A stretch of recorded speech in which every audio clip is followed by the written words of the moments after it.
நான் ஒரு விவசாயி படுகின்ற துன்பங்கள், துயரங்கள், வேதனைகள் அத்தனையும் நன்கு உணர்ந்தவன். இன்றைக்கு விவசாயம் செய்து கொண்டிருக்கின்றேன். மேட்டுப்பாளையம் பகுதியிலே வேளாண் பெருமக்கள் நிறைந்த பகுதி.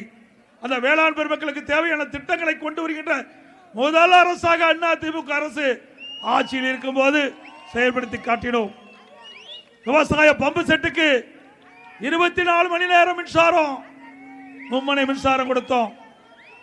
அதே போல 100 நாள் வேலை திட்டம் திமுக ஆட்சிக்கு வந்தவுடன் 150 நாளாக உயர்த்தும் சொன்னாங்க. அதற்கு சம்பளத்தை உயர்த்தினாங்க. இப்போ 100 நாள் வேலை திட்டம் போய் 50 நாள் வேலை திட்டம் ஆயிட்டது. இதுதான் திமுக சாதனை.